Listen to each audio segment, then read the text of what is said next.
Hello student, आज के इस वीडियो में क्लास 9th बायोलॉजी के चैप्टर नंबर 5 जिसका नाम है खाद्य संसाधन। और ये चैप्टर सिर्फ पौधे से रिलेटेड है। इसका एक और चैप्टर है जो पशु से रिलेटेड है, उसका भी हम वीडियो अपलोड कर देंगे। ये जो सीरीज चल रहा है बच्चों, वो भारती भुवन बुक से चल रहा है। यहाँ पे भारती भुवन बुक का चैप्टर नंबर 5 है बायोलॉजी में। इससे पहले हमने चैप्टर 1 से लेकर चैप्टर 4 तक के करा दिया है, जो आपको इस वीडियो के डिस्क्रिप्शन में लिंक मिल जाएगा, वहाँ से आप उसको एक्सेस कर सकते हैं। आपको वहाँ पे ऑब्जेक्टिव्स के भी क्वेश्चंस मिल जाएंगे जो इस चैनल पे अपलोड हो रहा है, वो आप लोग जाकर के प्लेलिस्ट के माध्यम से चेक भी कर सकते हैं। तो चलिए फटाफट से बढ़ते हैं अपने क्वेश्चंस की ओर और बहुत अच्छे से क्वेश्चंस को करते हैं, समझते हुए आंसर राइटिंग करते हैं। तो देखिए फर्स्ट क्वेश्चन आपके स्क्रीन पर यहाँ दिख रहा है, जिसमें कहा है कि मनुष्य को परपोषी क्यों कहा जाता है। देखिए ये सारे प्रश्न आपके सामने हैं, जिसमें फर्स्ट क्वेश्चन में कहा है कि मनुष्य को परपोषी क्यों कहा जाता है। तो हमने उत्तर में बहुत अच्छे से लिखा है कि मनुष्य अपने शरीर के भीतर भोजन का उत्पादन नहीं करता, न हम करते हैं न आप करते हैं, ये चीज़ तो आप समझ पा रहे होंगे। तो ये भोजन का उत्पादन नहीं कर सकता है।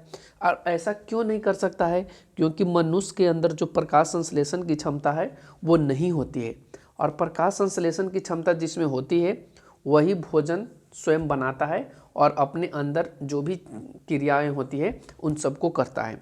तो मनुष्य के अंदर ऐसा क्षमता नहीं होता है, और इन सभी के कारण मनुष्य को परपोषी कहा जाता है। तो आप लोग इस तरीके से इस प्रश्न का उत्तर लिख लेंगे। क्वेश्चन नंबर 2 बहुत इजी क्वेश्चन है, जिसमें कहता है, देखिए यहाँ पे, दाल, अनाज, सब्जियों और फलों से हमें क्या मिलता है। देखिए दाल से हम लोगों को प्रोटीन मिलता है, और वो कौन सी दाल आप लोग खाते भी होंगे, मसूर के दाल, ठीक है। इससे क्या मिलती है? प्रोटीन मिलती है। अनाज यानी कि गेहूँ, चावल, ये सब जो खाते हैं इससे हम लोग को क्या मिलता है? कार्बोहाइड्रेट मिलता है। सब्जियों और फल से हम लोगों को क्या मिलता है? विटामिन और खनिज लवण मिलता है। तो ये चीज़ आप इस प्रश्न का ये चीज़ आप लिखेंगे तो आपका आंसर कंप्लीट हो जाएगा, ठीक है। अब बढ़ते हैं आगे क्वेश्चन नंबर 3 पे। देखिए क्वेश्चन नंबर 3 कहता है कि हरित क्रांति का मुख्य कारण क्या था। तो आप जब इस चैप्टर को पढ़े होंगे तो आपको पता हुआ होगा कि हरित क्रांति जो हुआ था वो फसलों के उत्पादन में वृद्धि लाने के लिए हुआ था। और ऐसा क्यों हो रहा था? क्योंकि हमारी जनसंख्या बहुत ज़्यादा तेज़ी से बढ़ रही है, ठीक है। हमारी जो जनसंख्या है ज़्यादा बढ़ रही है, तेज़ी से बढ़ रही है, और उन सबों को अन्न चाहिए, भोजन चाहिए। और भोजन कैसे प्राप्त होगा? ज़मीन तो उतना ही है ना, रबड़ तो नहीं कि उसको बढ़ा दोगे। तो ज़मीन उतना ही पर भोजन को ज़्यादा उपजाने के लिए एक क्रांति हुई थी, और उस क्रांति का नाम दिया गया था हरित क्रांति, ठीक है। और हरित क्रांति फसलों से संबंधित था, फसलों के उत्पादन में वृद्धि लाने से संबंधित था। तो इस तरीके से क्वेश्चन नंबर 3 का आंसर हो जाएगा। अब बढ़ते हैं आगे के क्वेश्चन नंबर 4। देखिए क्वेश्चन नंबर 4 कहता है यहाँ पे कि किस प्रकार के फसलों को खरीफ फसल कहते हैं। किस प्रकार के फसलों को खरीफ फसल कहते हैं, एक क्वेश्चन है। तो हमने लिखा है कि वैसा फसल जिन्हें हम वर्षा ऋतु कहने का मतलब बारिश के दिनों में उसको हम लोग क्या करते हैं? उगाते हैं या रोपते हैं। और बारिश के सीजन कब आता है? जून जुलाई में आता है, ठीक है। और उसे काट लेते हैं कब? अक्टूबर से दिसंबर के बीच में। यानी कौन से ऋतु में काटते हैं इसको? अगर ऋतु आपसे पूछ ले तो आप क्या बताओगे? सर्द ऋतु, ठीक है। सर्द ऋतु में इसे क्या कर लेते हैं हम लोग? काट लेते हैं। तो ऐसे फसल को हम लोग खरीफ फसल के नाम से जानते हैं। तो इस तरीके से आपको आंसर लिख देना है। अब उसके बाद क्वेश्चन नंबर 5 आता है, जिसमें देखिए कहा है आपसे कि संकर फसल किसे कहते हैं। संकर फसल किसे कहते हैं? तो हमने लिखा है कि पादप संकरण के फलस्वरूप। अब आपको ये भी पता होना चाहिए कि पादप संकरण होता क्या है। तो हम आपको यहाँ पे थोड़ा सा याद के लिए बता देते हैं कि पादप संकरण वो होता है जिसमें एक वैसा पौधा के बीज रहेगा जिसमें उसकी गुणवत्ता कम हो, और एक ऐसा पौधा के बीज रहेगा जिसमें गुणवत्ता अधिक हो। उन दोनों को क्या किया जाता है? एक मिश्रित करके एक नए पौधा का विकसित किया जाता है, उसी को पादप संकरण बोला जाता है, ठीक है। आगे इसमें क्वेश्चन है, उसका आंसर आपको दे देंगे, तो वहाँ पे आप इस चीज़ को अच्छे से समझ पाओगे, ठीक है। तो कहता है कि पादप संकरण के फलस्वरूप विकसित नवीन समुन्नत, यहाँ पे हो जाएगा, समुन्नत फसल की किस्म को संकरण फसल कहते हैं। कौन सा फसल कहते हैं? संकर फसल कहते हैं। तो इस तरीके से आपको यहाँ पे नोट कर लेना था। अब बढ़ते क्वेश्चन नंबर 6 पे। देखिए क्वेश्चन नंबर 6 कहता है कि पादप प्रजनन की परिभाषा लिखिए। पादप प्रजनन की क्या परिभाषा है? तो हमने लिखा है कि फसलों के समुन्नत प्रजातियों के सुधार के विज्ञान को पादप प्रजनन कहते हैं। पादप प्रजनन किसे कहेंगे? जिसमें समुन्नत प्रजाति जो फसल के हैं उनमें सुधार किया गया हो, और सुधार करने की जो प्रक्रिया है उस विज्ञान को पादप प्रजनन कहा जाता है। तो इस तरीके से क्वेश्चन नंबर 6 का आंसर हो गया। अब बढ़ते हम लोग क्वेश्चन नंबर 7 पे। क्वेश्चन नंबर देखिए 7 कहता है हरे पादपों को अपनी वृद्धि एवं विकास के लिए कितने पोषक तत्वों की जरूरत होती है? तो आप पढ़े होंगे इस चैप्टर में, तो आपको पढ़ाया गया होगा कि 16 पोषक तत्वों की जरूरत होती है, जिसमें कुछ ऐसे पादप पोषक तत्व होते हैं जो अपने वृद्धि के लिए पेड़ पौधा खुद से अर्जित कर लेते हैं, और कुछ को हम लोगों के द्वारा दिया जाता है। ठीक है, जैसे उर्वरक वगैरह हम लोग देते हैं, उर्वरक में बहुत सारे पोषक तत्व पाए जाते हैं, तो ये सब हम लोगों के द्वारा दिया जाता है। ऐसे इसकी कुल टोटल जो संख्या है वो 16 इसकी ज़रूरत होती है। ठीक है, अब बढ़ते हैं आगे क्वेश्चन। अगला जो क्वेश्चन है क्वेश्चन नंबर 8, इसमें कहता है, देखिए यहाँ पे सूक्ष्म पोषक क्या है? सूक्ष्म पोषक क्या है, ये आपसे क्वेश्चन पूछा है। तो उत्तर में हमने लिखा है कि वैसे पोषक तत्व जिनका जरूरत केवल अल्प मात्रा कहने का मतलब कम हो, ठीक है, कम में उसका काम चल जाता हो, तो ऐसे जो पोषक तत्व होंगे उसको हम लोग क्या कहेंगे? सूक्ष्म पोषक तत्व कहते हैं। एग्जाम्पल में हमने लिख भी दिया है, कौन कौन सा? लोहा, तांबा, जास्ता, ब्रॉन, ये सभी वैसे पोषक तत्व होते हैं जो बहुत कम मात्रा में, अल्प मात्रा में ज़रूरत होती है। ठीक है, अब बढ़ते आगे क्वेश्चन। अगला जो हम लोगों का क्वेश्चन है क्वेश्चन नंबर 9। देखिए क्वेश्चन नंबर 9 में कहता है खाद के अनुप्रयोग से मृदा को क्या प्राप्त होता है? तो हमने लिखा है कि खाद के अनुप्रयोग से मृदा को ह्यूमस प्राप्त होता है। क्या प्राप्त होता है? ह्यूमस प्राप्त होता है। क्वेश्चन नंबर 10 पे आइए। क्वेश्चन नंबर 10 कहता है प्राकृतिक उर्वरक के अनुप्रयोग में होने वाले 2 समस्याओं के नाम लिखिए। तो प्राकृतिक जो अनुप्रयोग है उसमें 2 समस्या ये होता है, फर्स्ट में कि आपको उर्वरक की मात्रा है वो अधिक लगेगा, जैसे जहाँ 1 किलो लगना था, ठीक है, वहाँ 5 kg लगेगा। ठीक है, जहाँ 1 kg लगना था वहाँ कितना लगेगा? 5 kg लगेगा। तो ये प्राकृतिक उर्वरक के अनुप्रयोग से होता है। ठीक है, और दूसरा बात ये होता है कि इसमें जो विशिष्ट पोषक तत्व है वो नहीं रहता है, बहुत कम रहता है, और इसलिए हमको फिर कृत्रिम उर्वरक का इस्तेमाल करना पड़ता है। तो ये सारे जो कमी है वो प्राकृतिक उर्वरक में पाए जाते हैं। ठीक है, तो इस तरीके से यहाँ पे क्वेश्चन नंबर 10 सोल्यूशन करवा दिए। अब बढ़ते हैं आगे क्वेश्चन नंबर 11। क्वेश्चन नंबर 11 कहता है, देखिए यहाँ पे कि वर्मी कंपोस्ट में किस जीव का उपयोग किया जाता है? तो देखिए वर्मी जो कंपोस्ट होता है उसमें केचुआ, आम भाषा में इसको हम लोग चेरा के नाम से भी जानते हैं। ठीक है, तो ये केचुआ का उपयोग किया जाता है वर्मी कंपोस्ट में। ठीक है, उसके बाद क्वेश्चन नंबर, आइए आगे, क्वेश्चन नंबर 12 कहता है कि किस प्रकार की खेती से एक से ज़्यादा फसल का उत्पादन किया जाता है? एक से ज़्यादा फसल कहने का मतलब क्या होता है कि एक ही ज़मीन पर, ठीक है, एक ही ज़मीन पर आप गेहूँ रोप दीजिए, ठीक है, उसी में आप सरसों रोप दीजिए, ठीक है, उसी में और आप कुछ रोप सकते हैं जो उससे रिलेटेड हो। क्या होता है ना कि गेहूँ तो ऊपर की ओर निकल जाता है, सरसों भी ऊपर की ओर निकल जाता है, तो नीचे आप बादाम की भी खेती कर सकते हैं या कोई और भी चीज़ की खेती कर सकते हैं जो उसके नीचे वाले पोर्शन पे रह जाए। ठीक है, तो ऐसे खेती को हम लोग मिश्रित खेती कहते हैं। ठीक है, तो आप समझ पाए होंगे। अब बढ़ते हैं आगे के क्वेश्चंस पे। जो अगला क्वेश्चन है देखेंगे यहाँ पे, क्वेश्चन नंबर 13। देखिए कहता है किसी एक प्रकार की मिश्रित खेती का नाम लिखिए। तो हमने एग्जाम्पल में दे दिया है गेहूं और सरसों की खेती, आप दोनों को कर सकते हैं, गेहूं और सरसों की खेती को, और इस खेती का नाम मिश्रित खेती के नाम से जाना जाता है। ठीक है, तो आप इस तरीके से लिख लेंगे। अगला जो क्वेश्चन आता है क्वेश्चन नंबर 14, इसमें कहता है कि मिश्रित फसल उत्पादन के एक महत्व का उल्लेख कीजिए। यानी हम लोग जो मिश्रित खेती करते हैं इसका क्या महत्व है? तो देखिए हमने लिखा भी है कि इस प्रकार का फसल उत्पादन में एक ही भूखंड पर दो या दो से अधिक फसलों का उत्पादन साथ साथ किया जा सकता है, जिसका मुख्य रूप से वर्षा की कमी वाले क्षेत्रों में लाभकर सिद्ध होता है। अब इसको हम आपको समझा देते हैं। जैसे देखिए, वैसा इलाका जिसमें जहाँ पर पानी या वर्षा कम होता है, मान लो कि कुछ ही समय में वर्षा वहाँ पे होता है, तो वो आने वाले जो वर्षा के टाइम है उसमें ही वो एक से ज़्यादा फसल को उगा सकता है।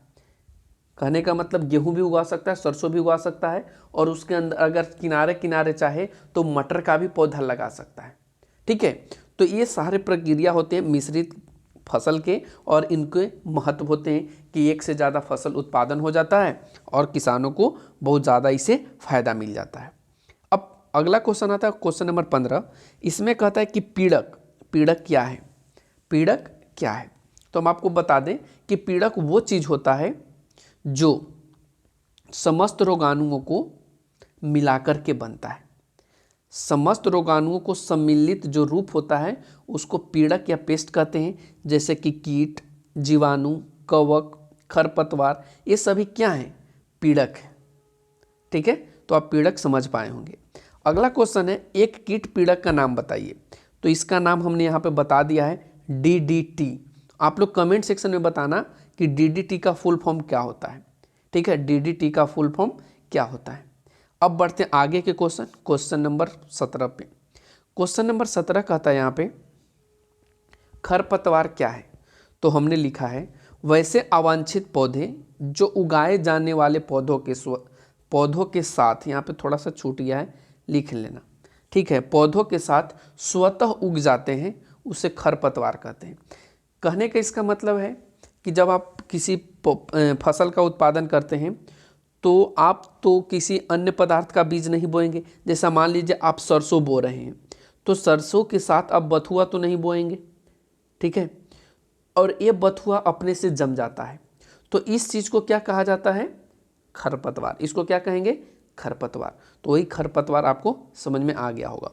उसके बाद क्वेश्चन नंबर 18 कहता है कि खरपतवार नाशी क्या है।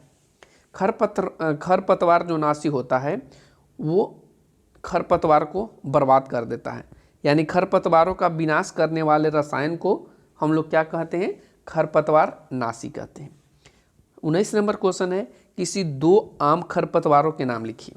तो आम कहने का मतलब क्या है, जिसको हम लोग आसानी से जानते हैं, गांव देहात में आसानी से इसको समझ सकते हैं। जो गांव में रहने वाले बच्चा है वो भी समझ ले, और जो शहर में रहने वाला बच्चा वो भी समझ ले। तो आम जो होता है उसमें है, एक आपका बथुआ है और सेकंड में मोथा है। ये दोनों चीज़ आप बहुत अच्छे से देखे होंगे अगर आप गांव से बिलोंग करते होंगे तो। ये दोनों क्या है, तो खरपतवार है। ठीक है, अब बढ़ते हैं आगे के क्वेश्चन नंबर 20 पे। देखिए क्वेश्चन 20 कहता है कि रोगाणु पौधों में किन माध्यमों द्वारा प्रविष्ट करते हैं। रोगाणु जो हैं, रोगाणु कहने का मतलब जो रोग के कारण होते हैं वो किस रूप से पेड़ पौधों में पहुंचते हैं। ठीक है, तो हमने यहाँ पे बताया कि रोगाणु पौधों में मिट्टी के द्वारा पहुंचते हैं। ठीक है, मिट्टी कहने का मतलब उसके जड़ के द्वारा। जब मिट्टी में उसका जड़ रहेगा तो वो जड़ से ही खनिज लवण को शोषित करेगा ना, तो क्या करता है, वो उसके साथ चला जाता है। ठीक है, पानी के साथ करता है और हवा के द्वारा करता है। तीनों चीज़ के द्वारा ये क्या करते हैं, रोगाणु प्रविष्ट कर जाते हैं। किसमें, तो पेड़ पौधों में, और उनको क्या करते हैं, रोग ग्रसित कर देते हैं। फिर उसके बाद क्वेश्चन नंबर देखिए यहाँ पे 21 कहता है, पीड़कनाशी का काम क्या है, यानी पीड़कनाशी का कार्य क्या है, ये आपसे क्वेश्चन में पूछा है। तो हमने लिखा है, पीड़कनाशी का कार्य पेड़ पौधों को कीटों, सूक्ष्म जीवों तथा कवकों से सुरक्षा प्रदान करना होता है।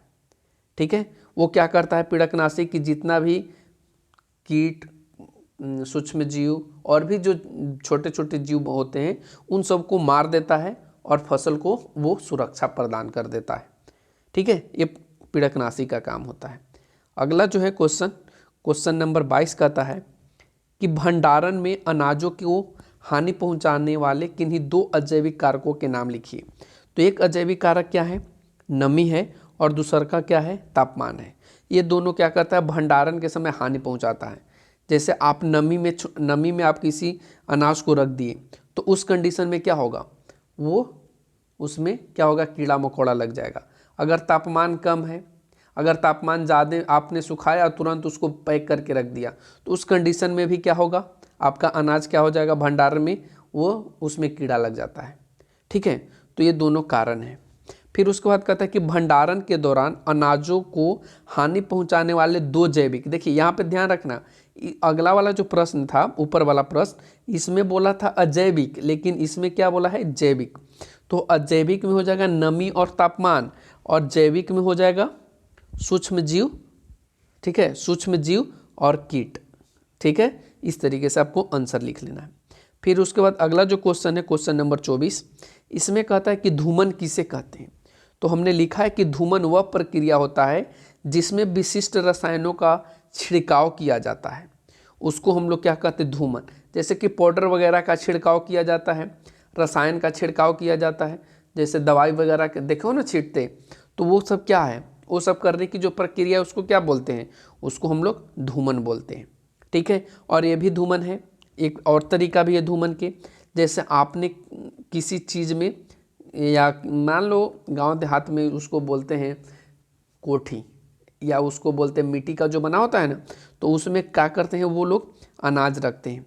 तो अनाज रखने के उपरांत उसमें क्या कर देते हैं कि उसमें दवाई डाल देते हैं। तो दवाई डालने का भी जो पद्धति होता है ना, वो क्या होता है, धूमन ही होता है। तो इस चीज़ को आप समझ लेना। अब क्वेश्चन नंबर 25 पे आइए। क्वेश्चन 25 कहता है कि भारतीय वैज्ञानिकों के प्रयास से दूध के उत्पादन में हुई वृद्धि को क्या कहते हैं। यानी क्या है इसमें कि वैज्ञानिकों ने एक पद्धति लाया या एक प्रक्रिया लाया था, एक आंदोलन किया था। ठीक है, और वो किस चीज़ को उत्पादन में लाया था, वो दूध के उत्पादन में। तो अब दिमाग में तुम्हारा चल रहा होगा कि सर दूध का उत्पादन कैसे बढ़ेगा, उसमें वृद्धि कैसे होगा। तो देखो उसके लिए क्या किया गया, हाइब्रिड वगैरह गाय भैंस लाया गया।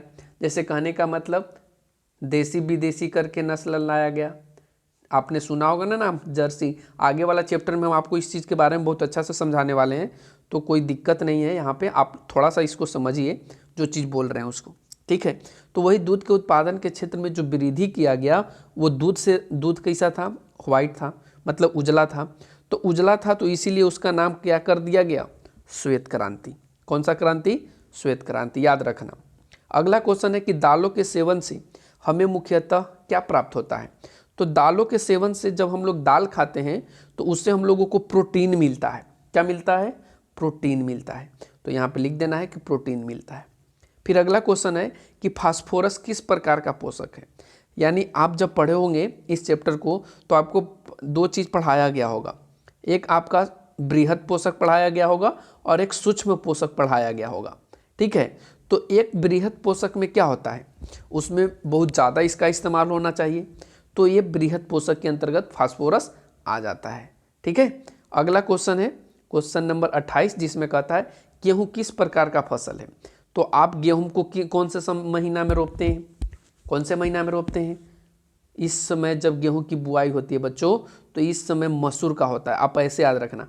अब मसूर का होता है, चना का होता है, तो ये समय जो होता है ना, वो रबी फसल के समय होता है। कौन सा फसल, रबी, तो इसलिए रबी फसल हो गया। ठीक है, उसके बाद कहता है कि गाजर घास किस प्रकार का पौधा है। तो देखिए गाजर घास क्या है, ये खरपतवार है, ये किसी काम का नहीं होता है। हम लोग इससे कोई फायदा, इससे हम लोगों को मिलने वाला नहीं है, नहीं किसान को मिलता है, तो इसलिए हमने यहाँ पे लिख दिया खरपतवार। अगला क्वेश्चन है क्वेश्चन नंबर 30। इसमें देखिए कहता है कि 2,4-D का प्रयोग किस कार्य के लिए किया जाता है। तो देखिए 2,4-D इसका पूरा नाम आप कमेंट सेक्शन में बताओ, आपको पढ़ाया गया होगा, और नहीं तो हम इस चैप्टर को बहुत अच्छा से पढ़ाने वाले हैं, थोड़ा सा टाइम लगेगा क्योंकि हम इसको निचोड़ करके आपके सामने लाएंगे।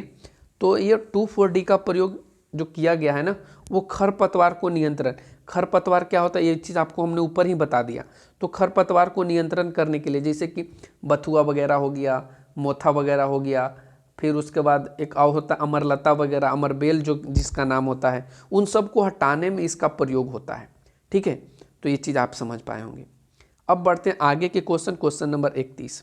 देखिए क्वेश्चन नंबर 31 यहाँ पे कहता है कि ऐच्छिक गुणों के वाहक DNA खंड को एक पौधे से दूसरे पौधों में प्रतिरोपित कर किस प्रकार के पौधे विकसित किए जाते हैं। तो देखो इसमें क्या होता है ना कि एक पौधा के गुण दूसरे पौधे में डाला जाता है, ठीक है। एक पौधा के गुण दूसरे पौधे में क्या किया जाता है, प्रतिरोपित किया जाता है। तो इसको बोलते हैं अंतरावंशीय। क्या बोलते हैं इसको, अंतरावंशीय पौधा। क्वेश्चन नंबर 32 देखिए, कहता है यहाँ पे किस प्रकार की खेती में रासायनिक उर्वरकों जैसे कि पीड़कनाशी का प्रयोग करते हैं, ठीक है। और उसमें क्वेश्चन कह रहा है कि किस प्रकार की खेती में रासायनिक उर्वरकों तथा अन्य रसायनों का उपयोग कम से कम या बिल्कुल नहीं किया जाता है। तो वो कार्बनिक खेती होता है, ठीक है। वो कौन सा खेती होता है, कार्बनिक होता है। इसमें कोई भी चीज़ का इस्तेमाल नहीं होगा, चाहे खाद हो, चाहे दवाई हो, चाहे और भी कोई रसायन हो, उसका उपयोग नहीं किया जाता है। तो आप समझ गए होंगे। क्वेश्चन नंबर अगला आइए, क्वेश्चन नंबर 33 और 34, यही दो क्वेश्चन है अब बचा हुआ। देखिए 33 में क्या कहता है कि सल्फर किस प्रकार का पोषक है। तो सल्फर कैसा पोषक है, तो बृहत पोषक है। फिर उसके बाद कहता है 34 नंबर क्वेश्चन में कि खेतों से खरपतवार को हटाने की प्रक्रिया को क्या कहते हैं। तो देखो खरपतवार जब हटाएंगे तो इसको निराई बोलते हैं, गांव देहात में इसको सोहनी भी बोलते हैं, ठीक है। और यही सोहनी का काम निराई है। इंग्लिश में इसको क्या बोलते हैं, बीडिंग बोलते हैं, ठीक है। तो आप इस तरीके से इस चैप्टर का आंसर कर लिए होंगे। तो आज के लिए बस इतना ही, फिर मिलते हैं आगे के वीडियो में अगले चैप्टर्स को लेकर के। और इस चैप्टर का जितना भी लघुत्तरीय है, दीर्घोत्तरीय, सबका आंसर आपको मिल जाएगा इस चैनल पे, आप जाके देख लीजिएगा। तो आज के लिए बस इतना ही। Thanks for watching, take care, bye bye.